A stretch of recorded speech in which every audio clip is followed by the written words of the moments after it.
بسم الله الرحمن الرحيم ومن أحسن قولا ممن دعا إلى الله وعمل صالحا وقال إنني من المسلمين.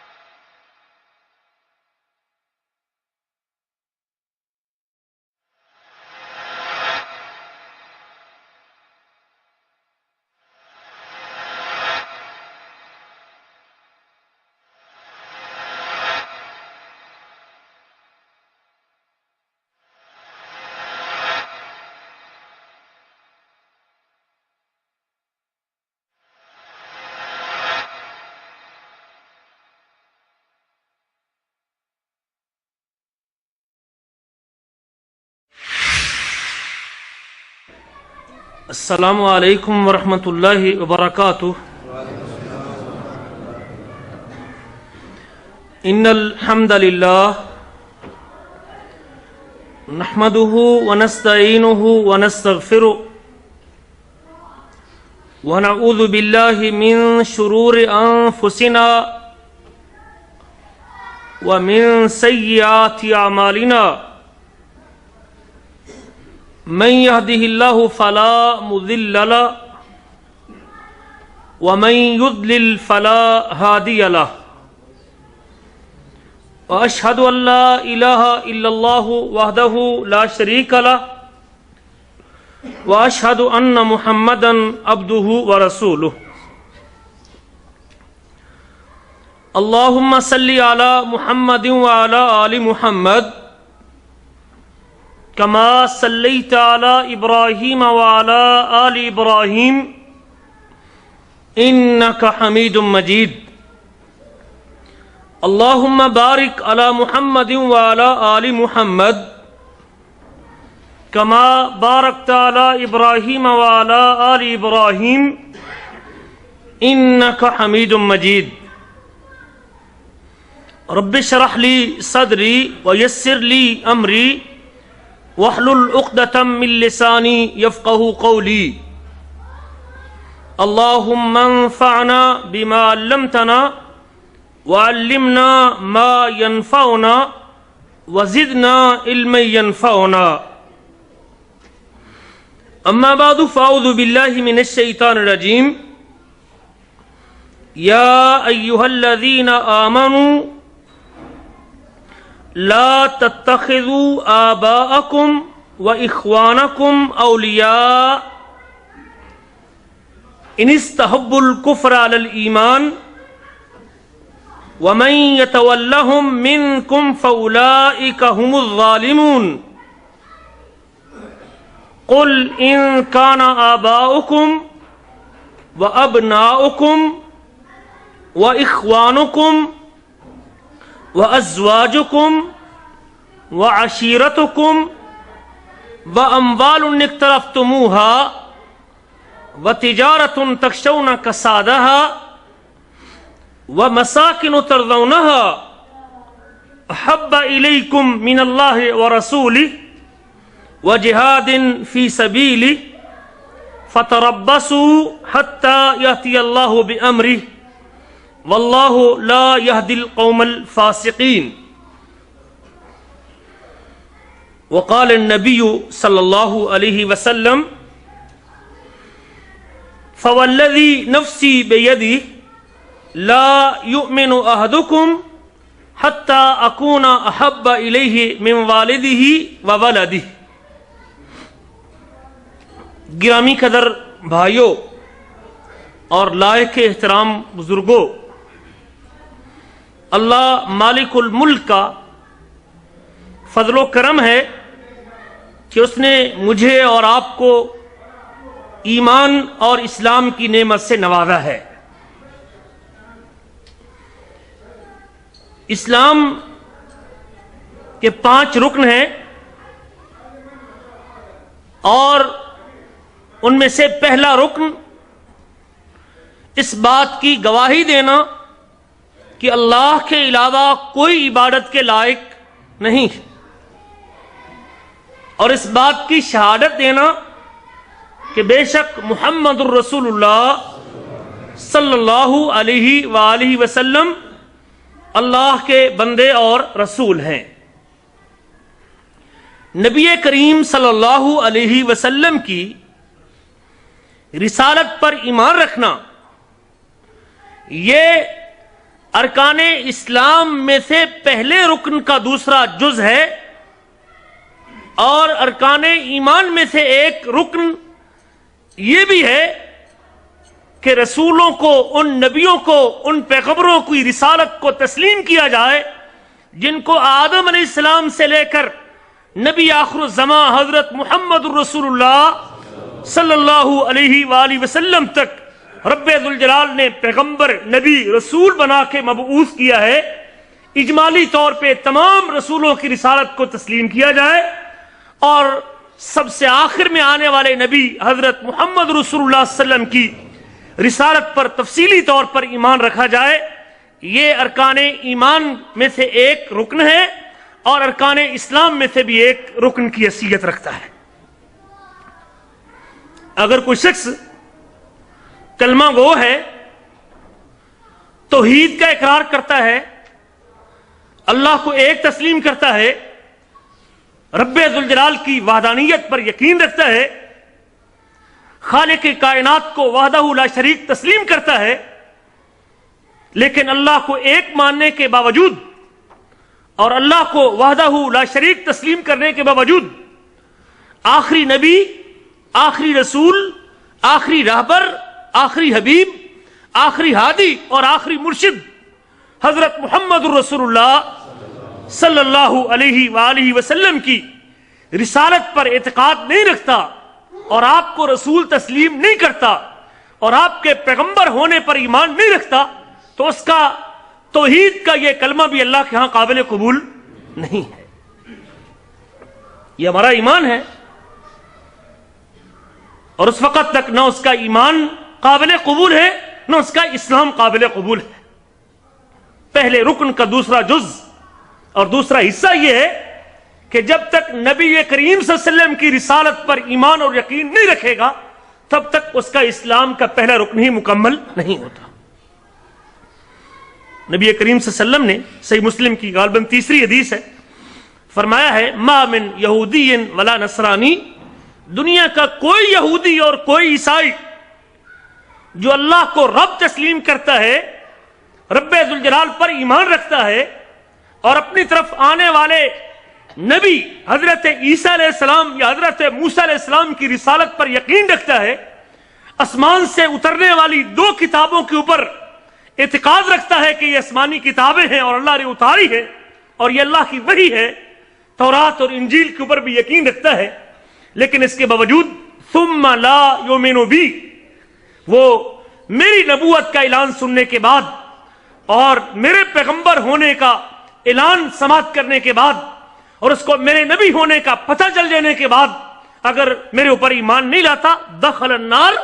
وہ بے شک اللہ کو رب مانتا رہے، آسمانی کتاب پہ یقین رکھتا رہے اور اللہ کے نبی کو نبی مانتا رہے، حضرت موسیٰ اور عیسیٰ علیہ السلام کو، وہ جہنم کی آگ میں جائے گا، وہ کامیاب اور سرخرو نہیں ہو سکتا۔ اس سے آپ اندازہ لگا سکتے ہیں کہ نبی کریم صلی اللہ علیہ وسلم کی رسالت وہ دین اسلام کے اندر کیا مقام اور کیا مرتبہ رکھتی ہے۔ رسالت کو تسلیم کرنا، اس کے بہت زیادہ تقاضے ہیں۔ میں ان تمام تقاضوں کی طرف نہیں جانا چاہتا،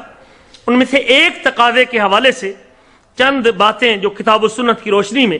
سب سے پہلے اپنے آپ کو اور پھر آپ بھائیوں کو سمجھانی سکھانی مقصود ہے۔ اللہ صحیح معنوں میں بیان کرنے کے بعد مجھے اور آپ کو اس پر عمل کرنے کی توفیق نصیب فرمائے۔ جب میں نے محمد رسول اللہ کہہ لیا ہے، محمد رسول اللہ کا اقرار کر لیا ہے اور آپ کی رسالت کو تسلیم کر لیا ہے، آپ کے پیغمبر ہونے پر یقین رکھ لیا ہے تو پھر اس محمد الرسول اللہ صلی اللہ علیہ وسلم کے تقاضوں میں سے ایک تقاضا یہ ہے کہ میرے سینے میں، میرے دل میں اللہ ذوالجلال کے بعد، خالق کائنات کے بعد، رب ذوالجلال کے بعد، اس وحدہ لا شریک کی محبت کے بعد پوری مخلوق میں سے اگر سب سے زیادہ محبت اور پیار، انس اور لگاؤ، مودت اور عقیدت کسی شخصیت کی، کسی ذات کی میرے سینے میں ہونی چاہیے تو وہ محمد رسول اللہ صلی اللہ علیہ وسلم کی شخصیت مبارکہ۔ رسول ماننے کے تقاضوں میں سے ایک تقاضا یہ ہے کہ خالق کی کائنات کے بعد مخلوق میں سے سب سے زیادہ محبت اور پیار اگر میرے سینے میں ہونا چاہیے تو کس کا ہونا چاہیے؟ حضرت محمد رسول اللہ صلی اللہ علیہ وسلم کا ہونا چاہیے۔ اور میں نے اس موضوع کو 3 حصوں میں تقسیم کیا ہے۔ سب سے پہلی چیز کہ ہم اللہ کے نبی سے محبت کیوں کرتے ہیں، اس کے اسباب کیا ہیں، اور دوسری چیز کہ محبت کتنی کرنی ہے اور اس کا حکم کیا ہے، اور تیسرا پہلو میری آج کی گفتگو کا یہ ہوگا کہ جب میں اور آپ اپنے آخری حبیب اور آخری ہادی حضرت محمد رسول اللہ علیہ وسلم سے اپنے دل میں محبت رکھیں گے تو اس محبت کا ثمرہ اور پھل ہمیں کیا ملنے والا ہے۔ سب سے پہلی بات، ہم اللہ کے نبی صلی اللہ علیہ وسلم سے محبت کیوں کرتے ہیں، محبت کا وجہ کیا ہے اور اس کا سبب کیا ہے۔ اس لیے سب سے پہلا سبب کہ اللہ کے نبی حضرت محمد رسول اللہ صلی اللہ علیہ وسلم وہ پوری مخلوق میں سے، اور مخلوق میں سے بھی سب سے افضل مخلوق، انسانی مخلوق اور پوری اولاد آدم میں سے سب سے زیادہ کوئی محبوب ترین اور پیاری ترین شخصیت رب ذوالجلال کے ہاں ہے تو وہ محمد رسول اللہ علیہ وسلم کی شخصیت ہے۔ اکرم خلق اللہ، خالق کائنات کو اگر پوری مخلوق میں سے سب سے زیادہ پیار، انس اور لگاؤ کسی شخصیت سے ہے تو وہ محمد رسول اللہ صلی اللہ علیہ وسلم کی شخصیت ہے۔ اللہ کے نبی صلی اللہ علیہ وسلم فرماتے ہیں، اور اس میں کوئی شک نہیں کہ جب میں اللہ کے اوپر ایمان رکھتا ہوں اور اللہ کو رب تسلیم کرتا ہوں تو جس سے اللہ کو محبت ہوگی، میرے اللہ پر ایمان کے تقاضے اس وقت تک پورے نہیں ہوں گے جب تک میں اس سے محبت نہ کر لوں جس سے اللہ کو محبت ہونی چاہیے۔ اگر خالق کائنات کو نبی کریم سے پوری مخلوق میں سے سب سے زیادہ محبت ہے اور میں اللہ کو اپنا رب مانتا ہوں، اس وقت تک میری اللہ سے محبت مکمل نہیں ہو سکتی جب تک میں بھی اس سے اتنی محبت نہ کر لوں جتنی رب اپنی اس مخلوق کے ساتھ کرتا ہے۔ یہ پہلا سبب ہے اللہ کے نبی سے محبت کا، چونکہ ہم اللہ کو رب مانتے ہیں، اللہ کو رب تسلیم کرتے ہیں، وہ ہمارا خالق اور مالک ہے، اس نے ہمیں اپنی بندگی کا حکم دیا ہے، اور اس کی بندگی کے تقاضے اس وقت تک پورے نہیں ہو سکتے جب تک اس کی محبوب چیز کے ساتھ بھی میں محبت نہ کر لوں جو اللہ ذوالجلال کو محبوب اور پیاری لگتی ہے۔ اللہ کے نبی کا فرمان ہے، وَلَكِنْ صَاحِبُكُمْ خَلِيلُ الرَّحْمَنِ، آپ کا ساتھی میں محمد رسول اللہ، میں اللہ کا خلیل ہوں، رحمان کا گہرا دوست ہوں۔ اور یہ خلت، یہ محبت سے بھی اگلا درجہ ہے۔ نبی معظم کی خوبیوں میں سے ایک خوبی کہ آپ خلیل الرحمن ہیں، اللہ کے گہرے دوست ہیں، خالق کائنات سے نبی معظم کی گہری محبت ہے۔ جب اللہ ذوالجلال کی محبت اللہ کے نبی کے ساتھ سب سے گہری ہے تو پھر میرا اللہ پر ایمان اس وقت تک مکمل نہیں ہوگا جب تک میں بھی اللہ کی سب سے محبوب ترین شخصیت کے ساتھ محبت نہ کر لوں۔ اس لیے کہ اللہ تعالیٰ نے پوری مخلوق میں سے اگر چنا ہے، منتخب کیا ہے اور اختیار کیا ہے تو وہ رسول کریم حضرت محمد صلی اللہ علیہ وسلم کی شخصیت مبارکہ ہے۔ فرمایا انا خیار من خیار، میں چنا ہوا ہوں، چنے ہوئے سے لیا گیا ہوں اور چنے ہوئے سے لیا گیا ہوں۔ مجھے بھی اللہ نے منتخب کیا، جس سے میں پیدا ہوا اسے بھی اللہ نے منتخب کیا، جس سے وہ پیدا ہوئے اسے بھی اللہ نے منتخب کیا ہے۔ اللہ نے چن چن کے پوری نسل انسانی میں سے مجھے منتخب کیا ہے، جس جگہ سے اللہ تعالیٰ نے میرا نطفہ منتقل کیا ہے، اور میں جس نسل سے آیا ہوں جس نسب جو نسب میں رکھتا ہوں وہ نسب سارا چنے ہوئے لوگوں کا ہے۔ اللہ کے نبی فرماتے ہیں انی من نکاحن، میں اور لست من صفاحن، میرے سے لے کر آدم علیہ السلام تک جہاں تک بھی میرا نسب چلتا ہے، میرے آباء و اجداد میں سے سب کے سب وہ سارے کے سارے نکاح کی اولاد ہیں، حلال ہیں، ان میں سے کوئی ایک بھی حرامی نہیں ہے اور کوئی بھی زنا کی اولاد نہیں۔ یہ اللہ کا انتخاب ہے جو اللہ تعالیٰ نے اپنے آخری نبی حضرت محمد رسول اللہ علیہ وسلم کے لیے چنا ہے۔ نمبر ایک کہ وہ اللہ کے محبوب ہیں۔ دوسرا سبب کہ ہم ان سے محبت کیوں کرتے ہیں، اس لیے پوری کائنات میں سب سے زیادہ شفقت، نرمی، رحم دلی، اور رحم دلی میں بھی کمال کا درجہ اور سب سے اعلیٰ درجہ اگر کسی کے سینے میں رب ذوالجلال نے رکھا ہے تو وہ محمد رسول اللہ علیہ وسلم کی شخصیت مبارکہ ہے۔ اور جو شفیق ہوا کرتا ہے اور جس کے دل میں رحمت ہوا کرتی ہے، جس کے دل میں پیار ہوا کرتا ہے، لوگ اس سے پیار کرتے ہیں۔ ایک شخص اگر لوگوں پہ مہربان ہوتا ہے، لوگوں پہ شفقت کرتا ہے، لوگوں کے اوپر نرمی کرتا ہے، لوگوں سے محبت کرتا ہے، تو پھر محبت کا صلہ بھی کس سے دینا چاہیے؟ محبت سے دینا چاہیے۔ اگر پوری انسانی مخلوق میں سے اگر آپ جانچ کریں اور پڑتال کریں اور ڈھونڈیں اور تلاش کریں تو پھر سب سے زیادہ شفقت، رحمت اور محبت مخلوق کے ساتھ اور انسانیت کے ساتھ، بلکہ انسان ہی نہیں بلکہ حیوانات کے ساتھ بھی، جمادات کے ساتھ بھی محبت کرنے والی اور سب سے زیادہ محبت میں کمال رکھنے والی اور شفقت میں کمال رکھنے والی شخصیت وہ محمد رسول اللہ علیہ وسلم کی شخصیت ہے۔ اور آپ اس قدر شفقت کرنے والے، واللہ آپ کی محبت اور شفقت سے صرف انسان نہیں بلکہ جمادات بھی روح پڑے اور اللہ اکبر کبیرہ، جمادات بھی آپ کے ساتھ محبت کرنے پر مجبور ہو گئے۔ وہ کھجور کا تنا جس کے اوپر آپ ٹیک لگا کے خطبہ دیا کرتے تھے، جب اللہ کے نبی کے لیے ممبر بنوایا گیا اور آپ نے اس تنے کو چھوڑا تو اس وقت ممبر پر بیٹھنے سے قبل وہ تنا اس طرح رونے لگا جس طرح بچے کی ہچکیوں کی آواز آتی ہے۔ اللہ کے نبی صلی اللہ علیہ وسلم جنگ تبوک سے واپس پلٹے اور جنگ تبوک سے واپس آتے ہوئے جب مدینہ میں داخل ہونے لگے تو احد پہاڑ کی طرف مخاطب کر کے فرماتے ہیں ھذا جبل یحبنا ونحبہ، یہ وہ پہاڑ ہے جو ہم سے محبت کرتا ہے اور ہم اس سے محبت کرتے ہیں۔ اللہ کے نبی صلی اللہ علیہ وسلم سے تو اللہ کے نبی تو جمادات کے اوپر بھی شفقت اور رحمت کیا کرتے تھے، حیوانات کے اوپر بھی شفقت اور رحمت کیا کرتے تھے۔ آپ نے فرمایا کہ اگر کسی جانور کو ذبح کرنا ہو تو ذبح کرنے سے پہلے اس کو چھری نہ دکھایا کرو، چھری سائڈ پہ رکھا کرو۔ یہ شفقت اور رحمت ہے اللہ کے نبی کی۔ اور جو شخص اس انداز سے اپنے دل میں کسی کے لیے شفقت اور رحمت رکھتا ہے تو پھر اس سے بھی اتنی محبت کرنا ضروری ہے اور یہ اس کا حق بنتا ہے۔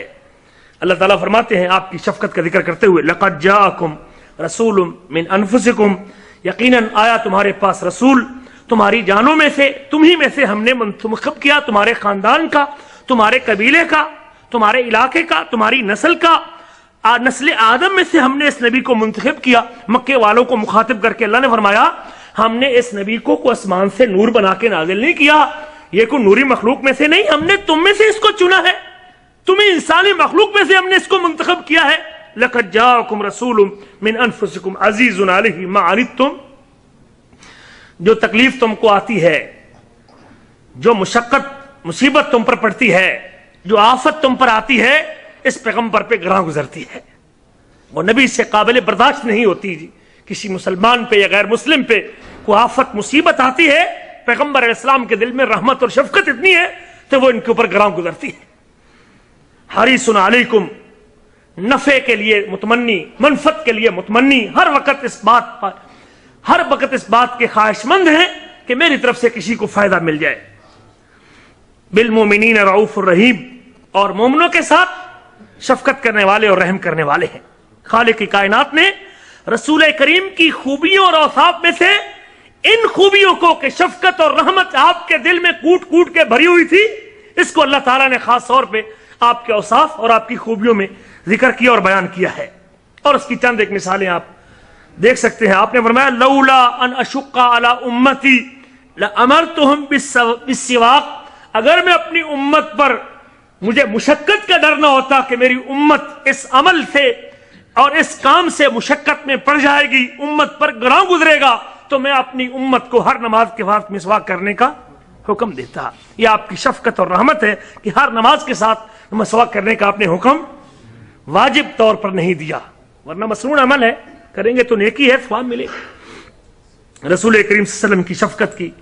دلائل میں سے ایک شفقت، حضرت مالک بن حویرث کہتے ہیں کہ ہم چند نوجوان اپنے قبیلے سے آئے، نبی معظم کے پاس ٹھہرے، چند دن آپ کی مجلس میں گزرے، غالباً 20 دن کا عرصہ ہم نے آپ کی مجلس میں گزارا، نبی معظم کا پیار ہم کو نصیب ہوا، اور ذکر کرتے ہیں وَكَانَ أَرْحَمَ بِنَا مِنْ أَنفُسِنَا، نبی معظم کی خوبیوں میں سے جو ہم نے اپنی آنکھوں سے دیکھی، ایک خوبی یہ بھی ہم نے آپ میں پائی کہ آپ ہماری جانوں سے بھی زیادہ ہم پر رحم کرنے والے تھے۔ ہمیں اپنی نفسوں کا اتنا خیال نہیں ہوتا تھا، ہمیں اپنی جانوں کا اتنا خیال نہیں ہوتا تھا جتنی شفقت اور جتنا رحم نبی معظم ہماری ذات کا کرتے تھے۔ کانا ارحم بنا من انفسنا، ہم نے 20 دن کے بعد اللہ کے نبی سے چھٹی مانگی کہ اللہ کے نبی اب ہمارا گھر جانے کو جی چاہتا ہے اور ہمارا واپس اپنے قبیلے کو جانے کو دل چاہتا ہے۔ فرمایا ارجعوا الی اہلیکم، تم اپنے گھر واپس چلے جاؤ، ولیؤمکم اکبرکم، اور جو تم میں سے بڑا ہے وہ تمہاری امامت کروائے، وعلموا من ورائکم، اور جو تمہارے قبیلے کے پچھلے لوگ ہیں ان کو یہ دین سکھا دینا۔ یہ اللہ کے نبی کی نصیحت ہے کہ دین صرف اپنی ذات تک محدود نہ رکھا جائے۔ واپس جانے لگے ہو، نماز باجماعت پڑھنا، جو تم میں سے بڑا ہے وہ تمہاری امامت کروائے، اور فرمایا کہ یہ دین کی دولت اپنی ذات تک محدود نہ کرنا بلکہ اپنے پچھلی قوم کو اور پچھلے قبیلے کو بھی یہ پیغام سنا دینا اور یہ پہنچا دینا۔ رحمتا منہم بہم، اور نبی معظم نے ان لوگوں کے لیے دین سکھانے کا ہمیں حکم اس لیے دیا، یہ بھی ان لوگوں کے لیے شفقت اور رحمت کی دلیل ہے کہ ان کے اوپر رحمت اور شفقت کرتے ہوئے نبی معظم نے ہمیں ان کو دین سکھانے کے لیے کہا۔ اس کی ایک دلیل یہ بھی ہے، کانا اذا سمع بکاء الصبی، اللہ کے نبی نماز پڑھا رہے ہوتے اور نماز پڑھاتے پڑھاتے جب کسی بچے کے رونے کی آواز سنتے، یخفف من صلاتہ، تو نماز جیسے فریضے کو آپ ہلکا کر دیتے تھے، نماز کو ہلکا کر دیتے اور نماز کی مقدار میں کمی کر دیتے تھے۔ بچے کے رونے کی آواز نبی معظم پہ گراں گزرتی، بلکہ فرمایا رأفتاً و شفقتاً علی قلب امہ، بچے کی ماں کو اپنے بیٹے کا رونا برداشت نہیں ہوتا، اور اس کی ماں کے دل پر شفقت اور رحمت کے پیش نظر نبی معظم نماز کو ہلکا کر دیتے تاکہ اس کی ماں پر اس کے بچے کا رونا گراں نہ گزرے۔ جب اللہ کے نبی اس انداز سے اپنی امت پر شفقت کرنے والے، رافت کرنے والے، نرمی کرنے والے اور محبت کرنے والے ہیں تو پھر اس کا صلہ بھی یہی بنتا ہے کہ ان کے ساتھ اتنی زیادہ محبت کی جائے۔ تیسرا سبب کہ اللہ کے نبی پوری دنیا میں اگر سب سے زیادہ خیر خواہی کرنے والا، نصیحت کرنے والا کوئی شخص ہے تو وہ نبی کریم صلی اللہ علیہ وسلم کی ذات گرامی ہے۔ حضرت عبداللہ روایت کرتے ہیں، سنن ابی داؤد کی حدیث ہے، آپ نے فرمایا انا لکم بمنزلۃ الوالد، میں تمہارے لیے باپ کی جگہ پہ ہوں، میں تمہارے لیے باپ کی جگہ پہ ہوں۔ اور فرمایا کہ اللہ کے نبی صلی اللہ علیہ وسلم نے اس حیثیت سے، جس طرح باپ اپنے بیٹے پہ مہربان ہوتا ہے، باپ اپنے بیٹے کو نصیحت کرتا ہے، باپ اپنے بیٹے کی خیر خواہی کرتا ہے، اور ہر وہ چیز، ہر وہ راستہ جو بیٹے کے لیے مضر ہوتا ہے باپ اس سے بچانے کی کوشش کرتا ہے، ہر وہ خیر کا پہلو جو بیٹے کے لیے نفع مند ہوتا ہے باپ اس کی رہنمائی کرتا ہے۔ اللہ کے نبی صلی اللہ علیہ وسلم فرماتے ہیں کہ میں تمہارے لیے اس باپ کی طرح ہوں جو باپ اپنے بیٹے پہ شفقت کرتا ہے۔ حتیٰ کہ نبی معظم نے علمنا رسول اللہ صلی اللہ علیہ وسلم، اللہ کے نبی نے جہاں ہم کو رب ذوالجلال کی معرفت کا پتہ دیا، اللہ کی پہچان کروائی، رب کا تعارف کروایا، دین اسلام بتایا، وہاں آپ صلی اللہ علیہ وسلم کی نصیحت کا عالم یہ بھی ہے کہ آپ نے ہم کو دین کی ہر چیز سکھا دی، حتی الخرا و حتی الخرا، یہاں تک کہ قضاء حاجت کے آداب بھی نبی معظم نے ہم کو سکھا دیے۔ صحیح مسلم کی حدیث ہے، آپ فرماتے ہیں انتم تتقہمون علی النار، تم جہنم کی آگ کی طرف بڑھتے ہو اللہ کی نافرمانی کر کے، اللہ کی مخالفت کر کے، رب کی حکم عدولی کر کے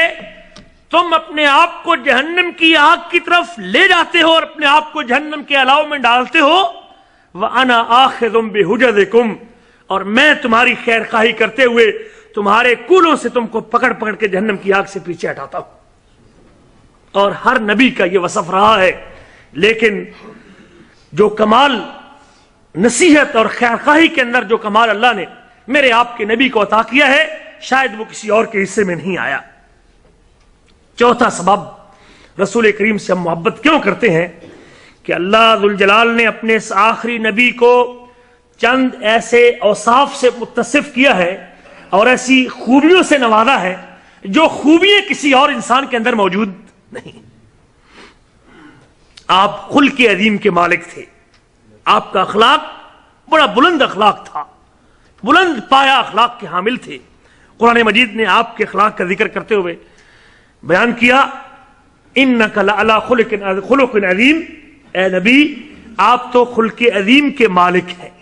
بہت بڑے بلند اخلاق کے مالک ہیں۔ امی عائشہ رضی اللہ تعالی عنہ سے سوال کیا گیا کہ آپ نبی معظم کا اخلاق تو بیان کیجئے۔ میری آپ کی ماں فرماتی کان خلقہ القرآن، نبی معظم کا اخلاق پوچھنا ہے تو قرآن کی تلاوت کر لیجئے، جب قرآن کے پارے پڑھو گے تو نبی معظم کی سیرت کا پتہ چلے گا، جب نبی معظم کی سیرت کو پڑھو گے تو قرآن مجید کی آیتوں پر عمل ملے گا۔ آپ کے خصائص اور خوبیوں میں سے ایک خوبی یہ بھی ہے، فرمایا انا سید ولد آدم، میں پوری اولاد آدم کا سردار ہوں۔ سید ولد آدم، میں اولاد آدم کا، اس کا مطلب ہے کہ نبی معظم آدم علیہ السلام کی اولاد میں سے ہیں، کسی اور مخلوق میں سے۔ اگر کوئی شخص ان کو یہ سمجھتا ہے کہ اللہ کے نبی نوری مخلوق میں سے ہے اور نور سے پیدا ہوئے ہیں تو گویا کہ وہ نبی معظم کی اس بات کا انکار کر رہا ہے۔ آپ فرماتے ہیں انا سید ولد آدم، صحیح مسلم کی حدیث ہے، میں اولاد آدم کا سردار ہوں۔ جب نبی معظم خود کہتے ہیں کہ میں اولاد آدم کا سردار ہوں تو پھر ہم آپ کو سب سے افضل مخلوق سے نکال کے دوسری مخلوق میں لے جائیں گے تو آپ کے مرتبے میں کمی پیدا کریں گے، حالانکہ اللہ نے آپ کا مقام سب سے اونچا رکھا ہے۔ انا سید ولد آدم، میں اولاد آدم کا سردار ہوں، قیامت کے دن ولا فخر، اور اس کے اوپر کوئی فخر نہیں مجھے، بیدی لواء الحمد، قیامت کے دن حمد کا جھنڈا بھی میرے ہاتھ میں ہوگا، یہ بھی میرا اعزاز ہے اور میں اس کے اوپر فخر کا اظہار بھی نہیں کرتا۔ ما من نبی یومئذ، کوئی نبی بھی قیامت کے دن آدم اور آدم کے علاوہ سارے کے سارے نبی بھی قیامت کے دن میرے اسی حمد کے جھنڈے کے نیچے جمع ہوں گے۔ یہ اللہ کے نبی کی خوبیاں اور اوصاف ہیں۔ رسول کریم صلی اللہ علیہ وسلم نے اپنی ایک خوبی کا ذکر اس انداز میں کیا کہ آپ کو اللہ نے یہ خوبی بھی بخشی ہے کہ قیامت کے دن جنت کا دروازہ آپ کے لیے کھولا جائے گا، کسی اور کے لیے جنت کا دروازہ نہیں کھولا جائے گا۔ یہ شرف بھی اللہ نے آپ کو بخشا ہے کہ جنت کا دروازہ اللہ کے نبی کے لیے کھولا جائے گا۔ فرمایا آتی باب الجنت، میں جنت کے دروازے پہ آؤں گا، فاستفتح، اور میں اس جنت کے دروازے کے دربان سے طلب کروں گا کہ دروازہ کھول، دروازہ کھٹکھٹاؤں گا، فیقول الخازن من انت، وہ دربان کہے گا کہ تو کون ہے، اقول محمد، میں جواب دوں گا کہ میں محمد ہوں صلی اللہ علیہ وسلم۔ فیقول بک امرت، مجھے رب ذوالجلال نے آپ ہی کے لیے دروازہ کھولنے کا حکم دیا تھا۔ اگر آپ محمد ہیں صلی اللہ علیہ وسلم تو میرے پروردگار نے اور میرے رب نے مجھے آرڈر دیا تھا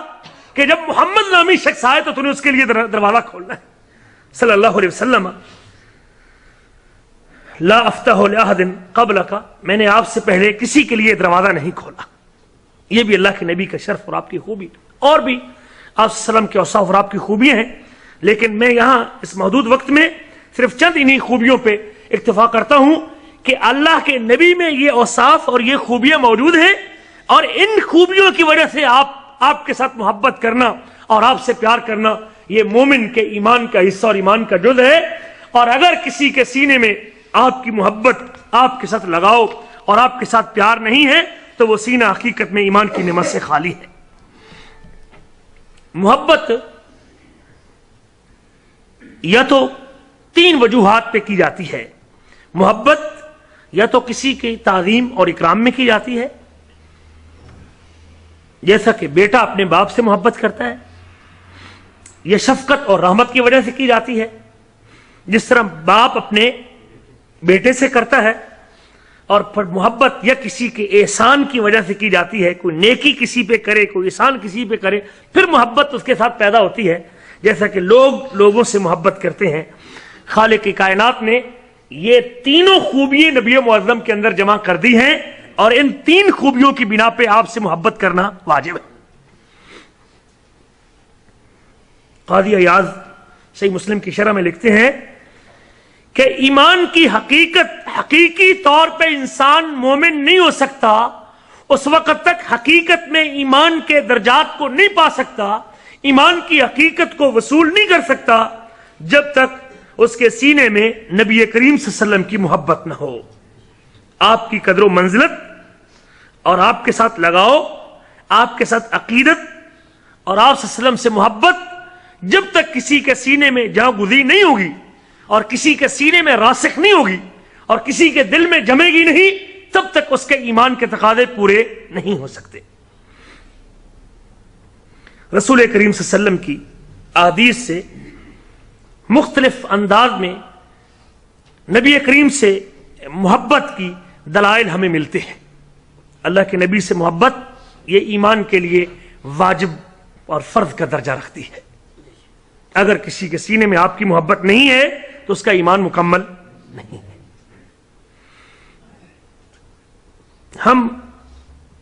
اس محبت کو بھی کتاب و سنت کے دلائل کی روشنی میں بیان کریں گے، اس لیے کہ دین کتاب و سنت کا نام ہے، دین کتاب و سنت کا نام ہے۔ جب بھی دین نام کی کوئی چیز، یہ اصول یاد رکھنا، جب بھی دین نام کی کوئی چیز لینا چاہیں، کرنا چاہیں، اپنانا چاہیں، بتانا چاہیں، تو کم از کم یہ ضرور چیک کر لینا کہ کتاب و سنت میں اس کا حوالہ موجود ہے کہ نہیں ہے۔ اگر قرآن و سنت میں اس کا ثبوت، اس کا ریفرنس، اس کا حوالہ موجود ہے، آپ دین کے طور پہ اپناتے بھی جائیں، بتاتے بھی جائیں، کرتے بھی جائیں، بتلاتے بھی جائیں، لیکن اگر اس عمل کا، اس نیکی کا، اس قول کا، اس فعل کا حوالہ کتاب و سنت کے اندر موجود نہیں ہے، میں صبح سے لے کر شام تک کرتا رہوں اور شام سے لے کر صبح تک کرتا رہوں، وہ خالق کے ہاں، خالق کائنات کے ہاں قابل قبول نہیں۔ اس لیے کہ نبی کریم صلی اللہ علیہ وسلم نے فرمایا ہے، ترکت فیکم امرین، میں دو چیزیں چھوڑ کے جانے والا ہوں، لن تذلوا ما تمسکتم بہما، تم ہرگز گمراہ نہیں ہو سکتے، راہ راست سے بھٹک نہیں سکتے، سیدھے راستے کو چھوڑ نہیں سکتے جب تک ان دو چیزوں کو مضبوطی سے تھامے رکھو گے اور دو چیزوں کو قابو رکھو گے۔ وہ دو چیزیں کیا ہے؟ کتاب اللہ ہے و سنت نبی ہی، ایک اللہ کی کتاب ہے اور دوسری اس کے نبی کی سنت ہے۔ آج کسی کے حق پہ ہونے کا اور کسی کے باطل ہونے کا، کسی کے صراط مستقیم پہ ہونے کا اور کسی کے ہدایت پہ ہونے کا، اگر آپ فیصلہ کرنا چاہتے ہیں کہ حق پہ کون ہے اور باطل پہ کون ہے اور صراط مستقیم پہ کون ہے، گمراہی کے راستے پہ کون ہے، تو آپ اس کے عمل کو ان دو مسئلوں پہ پیش کر دیجئے، کتاب و سنت میں اس کا عمل پیش کیجئے۔ اگر تو کتاب و سنت میں اس عمل کا حوالہ موجود ہے، وہ آدمی ہدایت پہ ہے، صراط مستقیم پہ ہے، سیدھے راستے پہ ہے، صحیح لائن پہ ہے، جنت کی شاہراہ پہ ہے، لیکن اس کے عمل کا حوالہ ان دو مسئلوں میں موجود نہیں ہے، تو وہ شخص ہدایت پہ نہیں ہو سکتا، وہ گمراہ ہے، وہ بھٹکا ہوا ہے، راہ راست سے پیچھے ہے، صراط مستقیم کو چھوڑے ہوئے ہے، اور اس کا وہ راستہ جنت کا راستہ نہیں بلکہ جہنم کا راستہ ہے۔ یہ اصول زندگی بھر کے لیے اپنے پلے باندھ لیجیے۔ آئیے ہم اگر نبی کریم سے محبت کے وجوب کا دعویٰ کرتے ہیں، ہم اس دعوے کے دلائل بھی کتاب و سنت کے اندر رکھتے ہیں۔ سب سے پہلی حدیث حضرت عبداللہ بن ہشام اس کے راوی ہیں، صحیح بخاری کتاب الایمان میں امام بخاری رحمہ اللہ نے اس کو ذکر کیا ہے۔ عبداللہ بن ہشام کہتے ہیں، کننا مع النبی صلی اللہ علیہ وسلم، ہم ایک مرتبہ نبی کریم کے ساتھ تھے، وَهُوَ آخِذٌ بِيَدِ عمر بن الخطاب، اور رسول کریم عمر بن خطاب کے ہاتھ کو اپنے ہاتھ میں لیے ہوئے تھے۔ جس طرح دو دوست پیار میں چلتے ہیں اور پیار میں چلتے ہوئے ایک دوسرے کا ہاتھ تھام لیتے ہیں اور گپ شپ لگاتے ہیں، رسول کریم صلی اللہ علیہ وسلم بھی چل رہے تھے اور حضرت عمر بن خطاب کا ہاتھ اپنے ہاتھ میں لیے ہوئے تھے۔ حضرت عمر بن خطاب جب اپنے دوست کے ہاتھ میں ہاتھ ڈال کے چل رہے تھے، پھر اپنے جذبات کا اظہار کرتے ہیں اور اپنی عقیدت کا اظہار کرتے ہیں اور اپنی محبت کا اظہار کرتے ہوئے اپنی زبان سے یہ جملہ بولتے ہیں. فقال له عمر، حضرت عمر بن خطاب رسول کریم سے مخاطب ہو کے فرمانے لگے، یا رسول اللہ، اے اللہ کے رسول صلی اللہ علیہ وسلم، لأنت احب الی من کل شیء الا من نفسی. آپ کی ذات، آپ کی شخصیت، آپ کی ذات گرامی مجھے دنیا کی ہر چیز سے زیادہ محبوب ہے. کائنات کی ہر چیز کو ایک طرف رکھتا ہوں اور آپ کی ذات کو ایک طرف رکھتا ہوں. میں ساری دنیا تو چھوڑ سکتا ہوں، ساری دنیا چھوٹتی ہے تو چھوٹ جائے، لیکن آپ کی ذات کو چھوڑنا میں عمر گوارا نہیں کرتا. پوری دنیا کے مقابلے میں سب سے زیادہ محبت، پیار اور عقیدت میں عمر کے سینے میں اگر کسی کا ہے تو اللہ کے نبی وہ آپ کی شخصیت اور آپ کی ذات گرامی ہے. فقال النبی صلی اللہ علیہ وسلم، عمر بن خطاب نے اپنے جذبات کا اظہار کیا. رسول کریم فرماتے ہیں، لا عمر، یہیں بس نہیں. ٹھیک ہے، تو نے پوری دنیا کو چھوڑ کے میری ذات کو اور میری ذات کو ترجیح دی ہے اور مجھ سے محبت کا اظہار کیا ہے اللہ ذوالجلال کے بعد، لیکن یہ کافی نہیں. لیکن ابھی تک آخر میں عمر الا من نفسی، سوائے میری جان کے، سوائے میری جان کے. ساری دنیا کے مقابلے میں آپ مجھے زیادہ عزیز ہیں اور آپ مجھے پیارے لگتے ہیں سوائے میری جان کے، لیکن جب میری جان کا مسئلہ بنے گا تو اس وقت میں اپنی جان کو ترجیح دوں گا. جب رسول کریم نے یہ بات سنی تو فرمایا، اللہ عمر، بات بنی نہیں ہے ابھی تک. تیری عقیدت پوری دنیا کو چھوڑ کے میرے ساتھ ہے، لیکن تو نے اپنی جان کو پھر بھی باقی رکھا ہے. ابھی تک بات بنی نہیں اور ابھی تک ایمان مکمل نہیں ہوا. عمر بن خطاب موقع کی نزاکت کو سمجھ گئے، فرمانے لگے، والذی نفسی بیدہ، بلکہ نبی کریم نے فرمایا، مجھے قسم ہے اس ذات کی، مجھے قسم ہے اس ذات کی جس کے ہاتھ میں میری جان ہے، حتی اکون احب الیک من نفسک. عمر، اس وقت تک محبت کے تقاضے پورے نہیں ہوں گے، اس وقت تک ایمان کے تقاضے پورے نہیں ہوں گے، اس وقت تک عقیدت کے تقاضے پورے نہیں ہوں گے جب تک تو اپنی جان سے بھی زیادہ مجھ سے محبت نہیں کرنے لگ جائے گا. جب اللہ کے نبی سے عمر بن خطاب نے یہ جملہ سنا تو پھر فوراً کہہ اٹھے، فَإِنَّهُ الْآن، فَإِنَّهُ الْآن، اے اللہ کے نبی، اب میں اس بات کا اعلان کرتا ہوں، واللہ لَأَنْتَ أَحَبُّ إِلَيَّ مِن نَفْسِي، آپ مجھے میری جان سے بھی زیادہ عزیز ہے. ایک طرف عمر کی جان ہو اور ایک طرف آپ کی ذات ہو، میں اپنی جان کو بھی آپ کی ذات پر قربان کرنے کو تیار ہوں. میں اپنی جان کو بھی، اپنی ذات کو بھی آپ کی ذات پر قربان کرنے کو تیار ہوں. جب عمر بن خطاب نے یہ بات کہی تو رسول کریم نے فرمایا، الآن یا عمر، عمر اب ایمان مکمل ہوا ہے. اس سے آپ اندازہ لگا سکتے ہیں کہ ایک مومن مسلمان کا ایمان اس وقت تک مکمل نہیں ہو سکتا جب تک وہ نبی کریم صلی اللہ علیہ وسلم کی ذات اور آپ کی شخصیت کو اپنی جان سے بھی زیادہ عزیز اور محبوب نہ سمجھ لے. دوسری حدیث، اور قرآن مجید نے اسی چیز کو اس انداز میں بیان کیا سورۃ احزاب، النبی اولا بالمؤمنین من انفسہم، نبی مومنوں سے ان کی جانوں سے بھی زیادہ قریب ہے. نبی مومنوں سے ان کی جانوں سے بھی زیادہ عزیز ہے. النبی اولا بالمؤمنین من انفسہم وازواجہ امہاتہم، اور اس کی بیوییں مومنوں کی مائیں ہیں. حضرت عبداللہ بن عباس اس آیت کی تفسیر میں لکھتے ہیں، اس کا مطلب یہ ہے کہ اذا دعاہم الی شیء، جب نبی کریم لوگوں کو کسی چیز کی طرف بلائیں اور کسی چیز کی طرف دعوت دیں، ودعتہم انفسہم الی شیء، اور لوگوں کی اپنی جان کسی اور چیز کی طرف بلائے اور لوگوں کی اپنی خواہش کسی اور چیز کی طرف دعوت دے، کانت طاعتہ اولا من طاعت انفسہم، تو پھر نبی معظم کی اتباع کرنا اپنی ذات اور اپنی مرضی پوری کرنے سے زیادہ ضروری ہے. نبی معظم کی پیروی کرنا، پیغمبر علیہ السلام جس چیز کی طرف بلاتے ہیں اس کو بجا لانا، یہ اپنی مرضی کو پورا کرنے سے زیادہ اولا ہے۔ فَإِنَّ أَنفُسُهُمْ تَدُوهُمْ إِلَى مَا فِيهِ هَلَاكُهُمْ وَالرَّسُولُ يَدُوهُمْ إِلَى مَا فِيهِ نِجَاتُهُمْ، اس لیے کہ اس کی جان اس کو ہلاکت کی دعوت دیتی ہے اور رسول اس کو نجات اور جنت کی دعوت دیتا ہے۔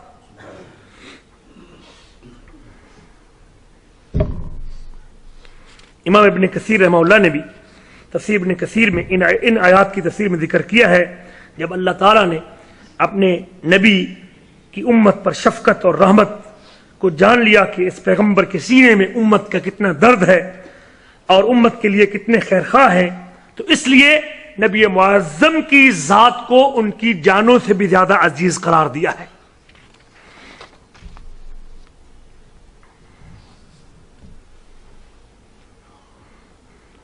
امام السیدی رحمہ اللہ تفسیر الکریم الرحمان میں فرماتے ہیں، فرمایا اس آیت کا تقاضا یہ ہے اذا تعارض مراد النفس و مراد احد من الناس مع مراد الرسول، ایک طرف نبی معظم کی مراد ہو، اللہ کے نبی کی خواہش ہو، اللہ کے نبی کا فرمان ہو، اور ایک طرف انسان کی اپنی خواہش اور اپنی مراد ہو اور اپنی مرضی ہو، دونوں جب آپس میں ٹکرا جائیں تو پھر اگر نبی کریم کی محبت اس کے سینے میں ہے، ان یقدم مراد الرسول، محبت کے تقاضے تب پورے ہوتے ہیں، محبت کا اظہار تب ہوتا ہے کہ وہ اپنی مرضی کو پیچھے کر دے اور رسول کریم کی مراد کو آگے کر دے، اللہ کے نبی کے قول کو، اللہ کے نبی کے فرمان کو، اللہ کے نبی کی حدیث کو کسی کے قول کے ساتھ نہ ٹکرائے، وہ کتنی عظمت کا مالک ہو، وہ کتنا بڑا بلند ہو، وہ کتنا بڑا امام ہو، وہ کتنا بڑا سید ہو، لیکن نبی معظم کے قول سے اس کا قول ٹکراتا ہے تو وہ اللہ کے نبی کی بات کو ترجیح دے اور اپنی جان کو نبی معظم کی جان پر قربان کر دے، اپنی مال اور اولاد کو رسول کریم کی ذات پر قربان کر دے، اللہ کے نبی کی محبت کو باقی ساری مخلوق کے اوپر مقدم کرے اور نبی معظم کی بات کے سامنے کسی اور کی بات کو ترجیح نہ دے۔ اپنی جان کے ساتھ ساتھ بعض ایسے رشتے ہوتے ہیں کہ جن رشتوں کی وجہ سے بندے کو ان سے لگاؤ اتنا ہوتا ہے کہ اس لگاؤ کے پیش نظر بندے کو اپنی جان کی پرواہ بھی، بیٹا ہے نا، بیٹے کو بچانے کے لیے بندہ کہتا ہے اللہ میری عمر لے لے اور میرے بیٹے کو لگا دے، تو اپنی جان کی بھی بندے کو پرواہ نہیں۔ بچہ ڈوبنے لگا ہے تو باپ پیچھے چھلانگ لگاتا ہے کہ نہیں لگاتا؟ اس کو یہ نہیں پتا کہ میں نے بچنا ہے کہ نہیں بچنا، لیکن بچے کا ڈوبنا اس کو برداشت نہیں ہوتا۔ بعض اوقات اولاد اور والدین کی محبت اس کو مجبور کرتی ہے کہ واللہ وہ اپنی جان کی پرواہ نہیں، بیٹا اپنی جان کی پرواہ نہیں کرتا لیکن باپ کی محبت میں کود جاتا ہے، اور بعض اوقات باپ اپنی جان کی پرواہ نہیں کرتا لیکن بیٹے کی محبت میں آگے بڑھ جاتا ہے۔ رسول کریم نے بالکل انہی دو چیزوں کا ذکر کرتے ہوئے فرمایا، صحیح بخاری حضرت ابو ہریرہ اس حدیث کے راوی ہیں، فرمایا فوالذی نفسی بیدہ، مجھے قسم ہے اس ذات کی جس کے ہاتھ میں میری جان ہے، لا یؤمن احدکم حتی اکون احب الیہ من والدہ وولدہ والناس، من والدہ وولدہ، تم میں سے کوئی شخص اس وقت تک مومن نہیں ہو سکتا، تم میں سے کوئی آدمی اس وقت تک مومن نہیں ہو سکتا جب تک وہ اپنے والد اور اپنی اولاد کے مقابلے میں مجھ کو زیادہ محبوب نہ جان لے۔ جان کے بعد اولاد اور والدین کا ذکر کیا ہے کہ ان دو چیزوں کے لیے بندہ بعض کا جان کی پرواہ نہیں کرتا۔ فرمایا جب تک آپ اپنی اولاد اور اپنے باپ کے مقابلے میں مجھ محمد کریم صلی اللہ علیہ وسلم کی ذات کو ترجیح نہیں دیں گے تب تک تمہاری محبت کے تقاضے پورے نہیں ہوتے اور تمہارے ایمان کے تقاضے پورے نہیں ہو سکتے۔ لا یؤمن احدکم، تم میں سے کوئی اس وقت تک مومن نہیں ہو سکتا جب تک مجھ محمد کو اپنے والد اور اپنی اولاد کے مقابلے میں زیادہ محبوب اور زیادہ پیارا نہ جان لے۔ اور بعض کا تو ایسے ہوتا ہے انسان مال کی محبت میں جان کی پرواہ نہیں کرتا، لوگوں کی محبت میں جان کی پرواہ نہیں کرتا، دوست کے پیچھے اپنی جان قربان کر دیتے ہیں۔ لڑکی کے ساتھ محبت، لڑکی فوت ہوگی، کئی واقعات پاکستان میں پیش آئے، قبر پہ گیا اور خنجر مارا، کہتے ہیں تیرے بنا کیا جینا، عورت کی محبت لے گئی اس کو۔ یہ اخبار مشہور واقعات ہوتے رہتے اس قسم کے، اور بالکل یہ دروازہ بھی اللہ نے بند کیا۔ اور نبی کریم صلی اللہ علیہ وسلم کی زبانی نبی کریم فرماتے ہیں، یہ حدیث صحیح بخاری اور صحیح مسلم کی حدیث ہے، اللہ کے رسول فرماتے ہیں کہ لا یؤمن احدکم حتی اکون احب الیہ من والدہ وولدہ والناس اجمعین، تم میں سے کوئی شخص اس وقت تک مومن نہیں ہو سکتا جب تک اپنے والد اور اپنی اولاد اور پوری دنیا کے لوگوں کے مقابلے میں مجھ محمد صلی اللہ علیہ وسلم کو زیادہ محبوب اور پیارا نہ جان لے۔ یہ تیسرا درجہ بدرجہ محبت جس قدر بندے کو دنیا سے ہوتی ہے، دنیا کی چیزوں سے ہوتی ہے، رسول کریم صلی اللہ علیہ وسلم نے پوری دنیا کی چیزوں کے مقابلے میں رب ذوالجلال کے بعد مخلوق میں سے سب سے زیادہ محبت ایک مومن کے سینے میں وہ حضرت محمد رسول اللہ علیہ وسلم کی ہونی چاہیے، اور یہ واجب ہے۔ اور اس کے وجوب پر امام ابن کثیر رحمہ اللہ نے تفسیر ابن کثیر کے اندر ذکر کیا ہے۔ قرآن کی اس آیت کی تفسیر میں اللہ فرماتے ہیں کہ یا ایھا الذین آمنوا، اے ایمان والو، لا تتخذوا آباءکم و اخوانکم اولیاء، ایمان والو، ایمان کی مومنوں کی صف میں شامل ہونے والو، اپنے والدین کو اور اپنے بھائیوں کو دوست نہ بناؤ، ان استحبوا الکفر علی الایمان، اگر وہ کفر کو ایمان پر ترجیح دیتے ہیں، تمہیں ایمان کی نعمت سے اللہ نے مالا مال کیا اور تمہارے بھائی ابھی تک مکہ میں وہ کفر کی حالت میں ہیں یا مجبوراً ایمان لا چکے ہیں اور دل سے اسلام کو قبول نہیں کیا، اسلام کے ساتھ ان کی دلی محبت پیدا نہیں ہوئی، اگر تمہارے والدین اور تمہارے بھائی وہ کفر کو اسلام پر ترجیح دیتے ہیں تو پھر یاد رکھو ان والدین کے ساتھ اور ان بھائیوں کے ساتھ دوستی کا ہاتھ نہ بڑھاؤ اور ان سے پیار نہ کرو۔ وَمَن يَتَوَلَّهُم مِّنكُمْ، تم میں سے جو بھی ان کے ساتھ محبت کرے گا اور ان سے دوستی کرے گا، فَأُولَٰئِكَ هُمُ الظَّالِمُونَ، یہ لوگ ہیں ظلم کرنے والے۔ جب جن لوگوں کے ساتھ نفرت کرنی تھی، جن لوگوں کے ساتھ عداوت رکھنی تھی، تم نے عداوت کی جگہ پہ ان کے ساتھ محبت کو رواج دیا اور تم نے نفرت کی جگہ پہ ان کے ساتھ پیار کو رواج دیا، تو تم نے ظلم کیا ہے۔ اولئک هم الظالمون، یہ لوگ ظلم کرنے والے ہیں۔ اور پھر اللہ فرماتے ہیں آگے اس کی تفصیل میں، قل ان کان آباؤکم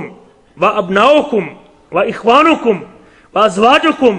وعشیرتکم واموال اقترفتموها وتجارة تخشون كسادها ومساكن ترضونها احب اليكم من الله ورسوله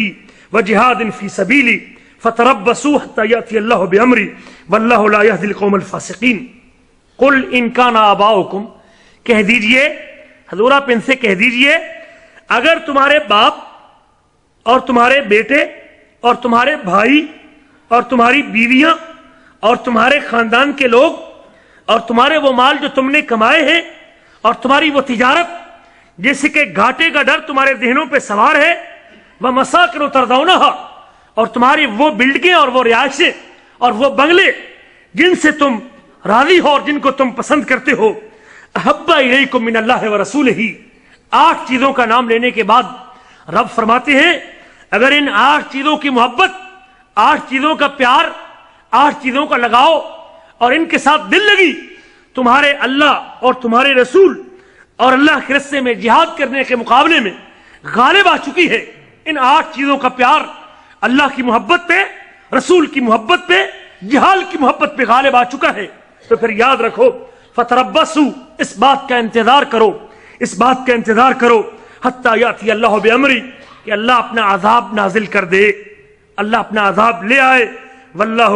لا یہدی القوم الفاسقین، اللہ فاسق قوم کو کبھی ہدایت نہیں دیتا۔ سورۃ توبہ ہے، آیت نمبر 24۔ امام ابن کثیر رحمہ اللہ نے اس آیت کی تفسیر میں لکھا ہے کہ یہ آیت اس بات پر دلالت کرتی ہے کہ رسول کریم اللہ ذوالجلال کی محبت کے بعد رسول کریم کے ساتھ محبت اور اللہ کے نبی کے ساتھ پیار کرنا یہ ایک مومن کے ایمان کے لیے واجب کا درجہ رکھتا ہے، اور اگر کسی کے سینے میں رب ذوالجلال کے بعد نبی کریم کی محبت نہیں ہے اور اس کا سینہ آپ کی محبت سے خالی ہے، وہ اپنے اس عمل سے اللہ کے عذاب کو دعوت دیتا ہے۔ کسی وقت بھی اس پیغمبر کی محبت سینے میں نہ ہونے کی وجہ سے اور نبی کی محبت دل سے نکالنے کی وجہ سے اللہ کہیں آسمان سے عذاب نازل نہ کر دے ایسی قوم کے اوپر۔ اور وہ لوگ جو اللہ کی محبت سے خالی ہوتے ہیں رسول کے پیار سے خالی ہوتے ہیں، جہاد کے لگاؤ سے خالی ہوتے ہیں، وہ لوگ فاسق ہیں، نافرمان ہیں، اللہ کے عذاب کو دعوت دیتے ہیں، اور اللہ فاسق قوم کو کبھی ہدایت نہیں دیتے۔ وہ لوگ جو آپ کے مقام کو جانتے تھے اور آپ کے منصب سے واقف تھے اور آپ کی عظمت کے قائل تھے اور آپ کی خوبیوں کو جانتے تھے، اور یاد رکھیں جس قدر کسی چیز کی اوصاف اور خوبیاں انسان کے ذہن میں زیادہ جمع ہوتی ہیں، اسی قدر اس سے پیار اور محبت کیا ہوتا ہے، زیادہ ہوتا ہے۔ بندے کے 5 بیٹے ہوں اور 5 بیٹوں میں سے ایک انتہائی ذہین و فتین ہو اور خوبصورت ہو، اور چھوٹی عمر میں انتہائی جو ہے نا وہ کام کی باتیں کرتا ہو، تو کیا باپ کی محبت اس سے زیادہ نہیں ہوگی؟ جسی قدر اپنی اولاد میں سے جس کی سب سے زیادہ خوبیاں اس کے سامنے آئیں گی، اسی قدر اس سے محبت زیادہ ہوگی۔ کوئی چیز اگر بندہ کسی مارکیٹ سے کسی کمپنی کی خریدتا ہے نا،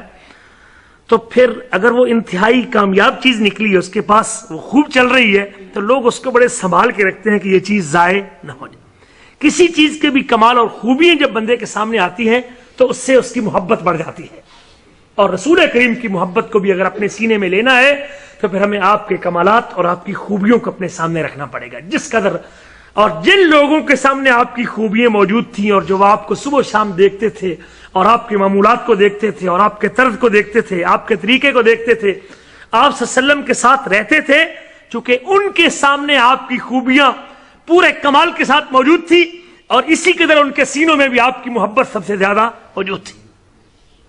آج اگر میں بھی چاہتا ہوں کہ اس عظیم نبی کے ساتھ اور اس عظیم پیغمبر کے ساتھ میری محبت سب سے زیادہ ہو، تو پھر مجھے اپنے نبی کی سیرت کا مطالعہ کرنا چاہیے،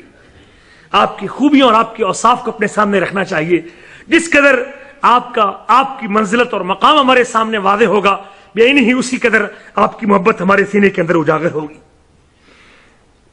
جب ایک مومن کے سینے میں اللہ کے نبی کی محبت ہوگی، رسول کریم کا پیار ہوگا، اس کو کیا ملے گا؟ آئیے اس حوالے سے بھی، محبت کا ثمرہ کیا ہے، محبت کا نتیجہ کیا ہے، محبت کا پھل کیا ملنے والا ہے۔ 2 حدیثیں اس حوالے سے، بلکہ 3 حدیثیں، بخاری اور مسلم کی یہ حدیث ہے جو ہمیں بتاتی ہیں کہ اگر میں آج اپنے سینے میں اپنے حبیب اور اپنے محبوب کے ساتھ عقیدت اور محبت کا اظہار کرتا ہوں، تو یقیناً خالق کی کائنات ہمیں اس عمل کے اوپر اجر سے نوازنے والے ہیں اور ہم کو ثواب عطا کرنے والے ہیں۔ سب سے پہلا پھل نبی معظم کی محبت سے ایمان کی مٹھاس نصیب ہوتی ہے۔ اگر آپ اپنے ایمان کی چاشنی حاصل کرنا چاہتے ہیں نا، مٹھاس، اور مٹھاس نبی معظم نے مٹھاس کا لفظ بولا ہے، شہد کی مٹھاس کسی سے مخفی نہیں ہے۔ اگر آپ چاہتے ہیں نا کہ یہ ایمان جو میں اپنے اللہ پہ رکھتا ہوں اور اپنے رسول پہ رکھتا ہوں، اس ایمان کی مٹھاس اور اس کی چاشنی مجھے نصیب ہو، تو اس چاشنی کو پانے کا ایک ذریعہ یہ ہے کہ میں رب ذوالجلال کے بعد سب سے زیادہ محبت کس کے ساتھ کروں؟ نبی کریم صلی اللہ علیہ وسلم کے ساتھ کروں۔ صحیح بخاری، امام بخاری نے باب باندھا ہے، باب حلاوت الایمان، باب ہے ایمان کی مٹھاس اور ایمان کی چاشنی کا، اور نیچے یہ روایت لے کے آئے ہیں، عن انس بن مالک رضی اللہ تعالی عنہ قال، انس بن مالک رضی اللہ تعالی عنہ سے روایت ہے کہ نبی کریم صلی اللہ علیہ وسلم نے فرمایا، ثلاث من کن فی، 3 اوصاف، 3 خوبیاں، 3 عادات، 3 خصلتیں اگر کسی آدمی کے اندر موجود ہیں، وجد بہن حلاوت الایمان، ان 3 اوصاف کی وجہ سے اور ان 3 خوبیوں کی بنا پر اور ان 3 چیزوں کی وجہ سے وہ آدمی ایمان کی مٹھاس کو پا لیتا ہے اور ایمان کی چاشنی کو چکھ لیتا ہے۔ سب سے پہلی خوبی فرمایا، ان یکون اللہ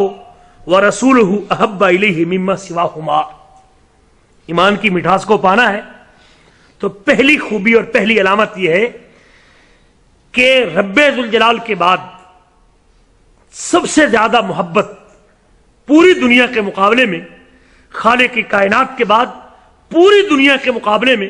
سب سے زیادہ محبت اگر آپ کے سینے میں اللہ کے نبی کے ساتھ ہے خالق کی کائنات کے بعد، تو پھر آپ اپنے ایمان کی مٹھاس کو پا لیں گے۔ ان یکون اللہ ورسولہ، اللہ اور اس کا رسول، اللہ اور رسول کے بعد باقی ساری دنیا کے مقابلے میں اگر اسے سب سے زیادہ عزیز اور پیارا اور محبوب لگتے ہیں تو پھر وہ شخص ایمان کی لذت کو محسوس کر رہا ہے۔ وہ نماز کے لیے اٹھے گا اور اس رسول کے ساتھ اس کی محبت ہے اور اس رسول کی اداؤں کے اوپر عمل کرتے ہوئے بھی اس کو لذت نصیب ہوگی. زبان بولے گی تو سنت کے مطابق بولے گی، دل دھڑکے گا تو شریعت کے مطابق دھڑکے گا، جسم سے کوئی حرکت بھی سردرد ہوگی تو وہ بھی اللہ کے نبی کی محبت اور پیار کی خوشبو اس سے آئے گی. اس کی زندگی کا ایک ایک عمل سنت کے سانچے میں ڈھل جائے گا، لیکن جب اس کے سینے میں نبی معظم کا پیار بدرجہ اتم موجود ہوگا. دوسری خصلت فرمایا ان یحب المرء لا یحبہ الا اللہ الا للہ. آدمی کسی سے محبت کرے، کسی سے پیار کرے، کسی سے لگاؤ رکھے تو اس کی محبت صرف اللہ کی رضا کے لیے ہو. میں کسی دوست سے اگر محبت کرتا ہوں، کسی بھائی سے محبت کرتا ہوں تو میرا مقصد کیا ہو کہ اللہ راضی ہو جائے اور اللہ خوش ہو جائے. جب بندے کی نیت یہ ہو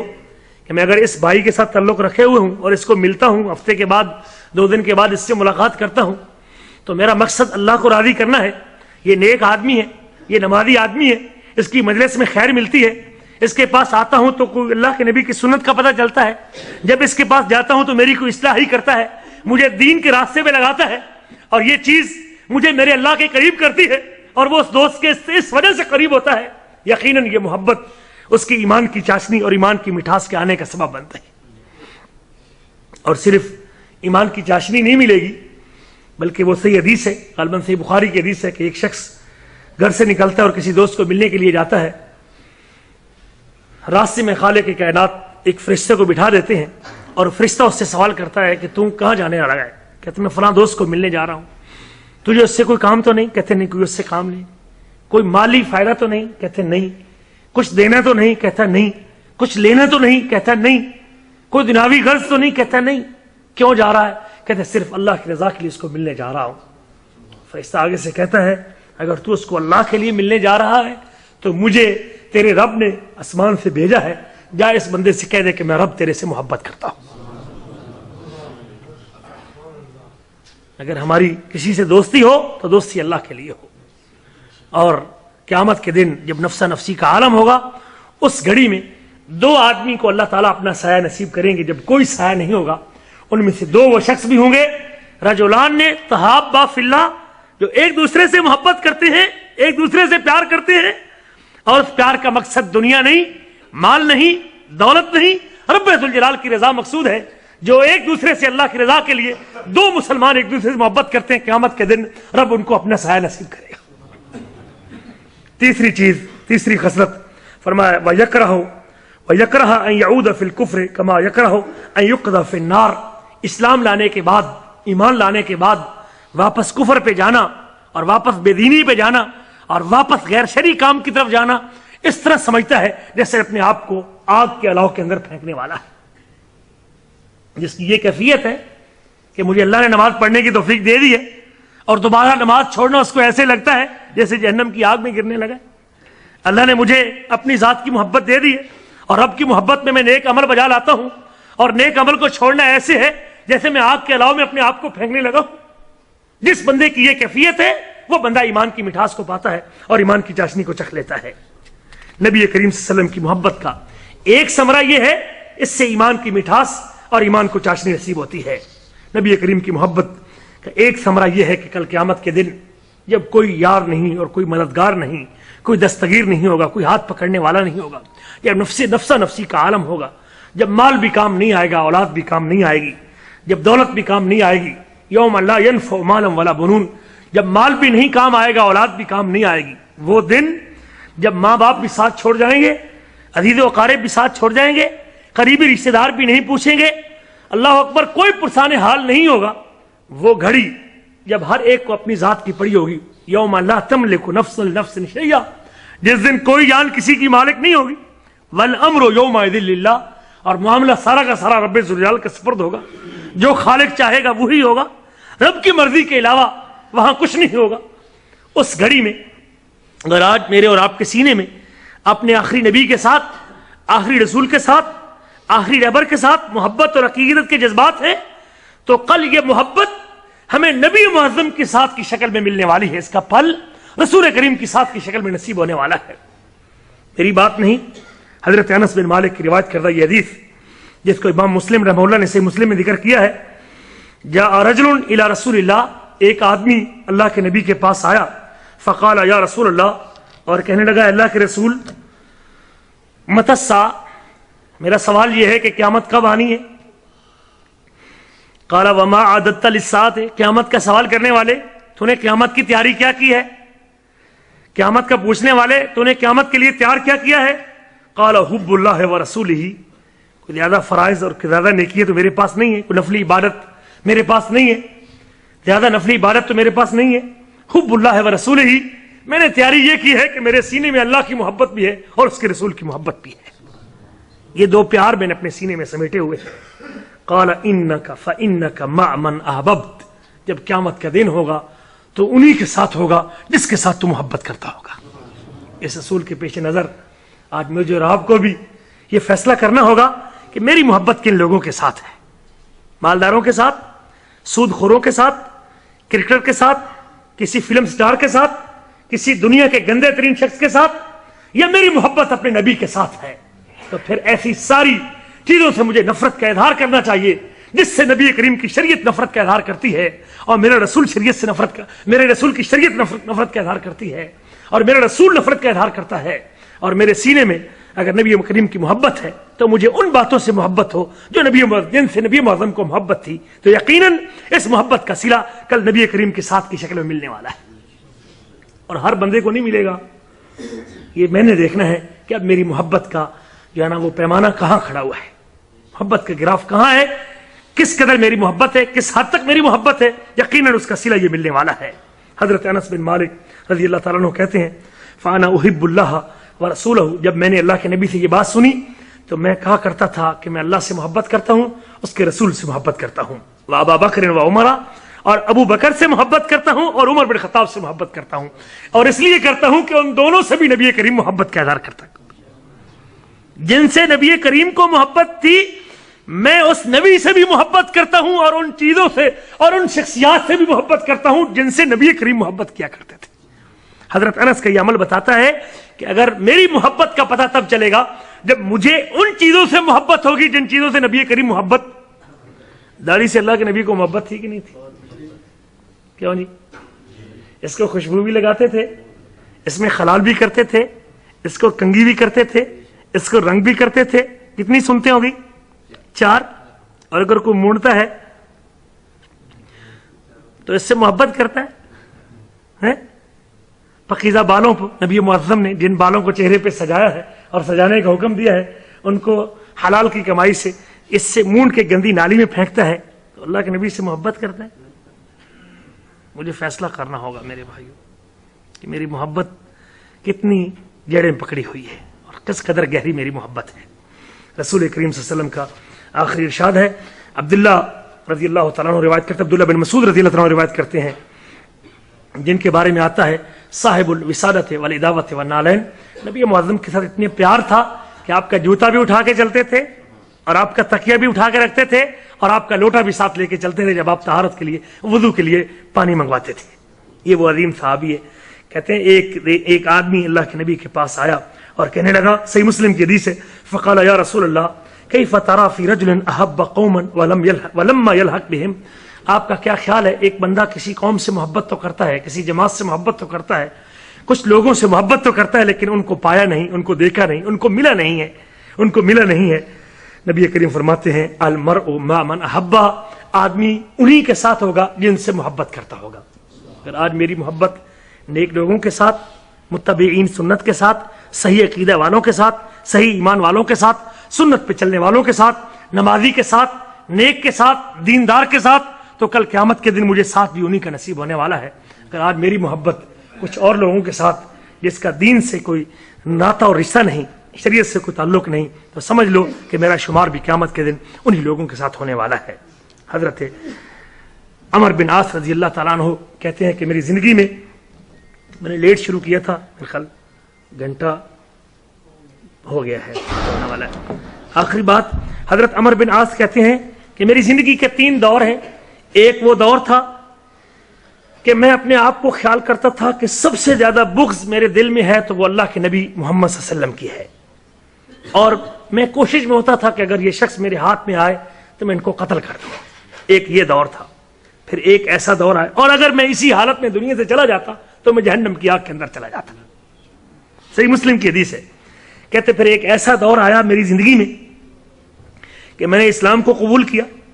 لمبا واقعہ میں اختصار کے ساتھ بیان کرتا ہوں. میں نے اسلام کو قبول کیا اور اسلام قبول کرنے کے بعد اب اگر میرے سینے میں پوری مخلوق میں سے سب سے زیادہ محبت کسی شخصیت کی تھی تو وہ محمد رسول اللہ علیہ وسلم کی شخصیت تھی. اسلام قبول کرنے کے بعد سب سے زیادہ محبت میرے سینے میں نبی کریم صلی اللہ علیہ وسلم کی محبت تھی. اور میری آنکھوں میں اگر سب سے زیادہ کسی کی قدر و منزلت تھی اور کسی کا مقام تھا تو وہ رسول کریم کا مقام تھا. اور کہتے ہیں آپ کے اکرام اور آپ کے احترام کا عالم یہ تھا اور آپ کی محبت کی حالت یہ تھی کہ میں نے کبھی آنکھ بھر کے نبی معظم کے چہرے کی طرف دیکھا نہیں تھا.